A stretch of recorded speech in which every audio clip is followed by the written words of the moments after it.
another world reserve currency, the yuan, to go with the dollar and to compete with the dollar, and eventually, I guess, overtake something like that.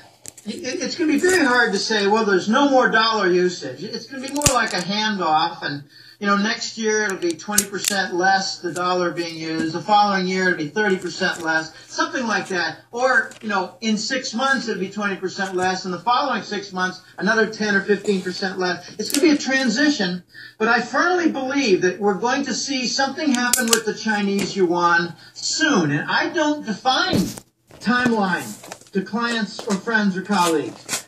I think we're going to see something change with the Chinese yuan, whereby it is going to be recognized as equivalent with a gold-backed letter of credit, a gold-backed trade note.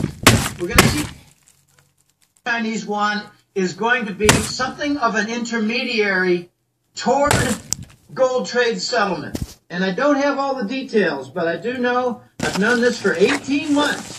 Gold trade note will be the letter of credit, and if you want to have trade between two nations, you better get your gold trade note letter of credit ready, and if you don't have sufficient gold, you can hire Turkey as an intermediary.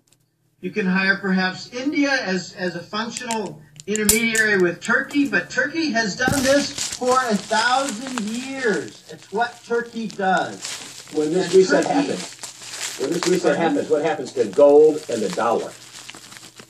Well, I think we're going to see as part of this reset. Let me just back up a second. I will answer the question. Let me lead up to it because it's very interesting how it comes out.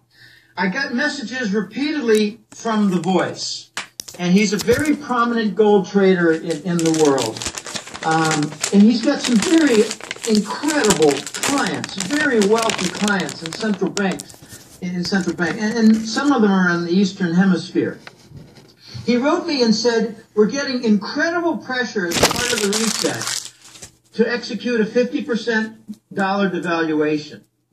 And I wrote back and said, well, if we got a set of floating currencies, does that mean the euro is going to go to 250 or 270? And he said, no, the euro is going to get heavily damaged too. It will probably suffer the same fate as the dollar.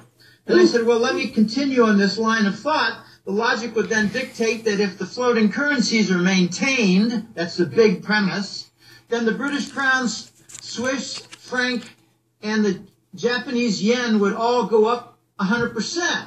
And he said, not quite. It doesn't work that way. All right, well then what is going on? If the dollar is in a 50% devaluation, then we're going to see the gold price double overnight.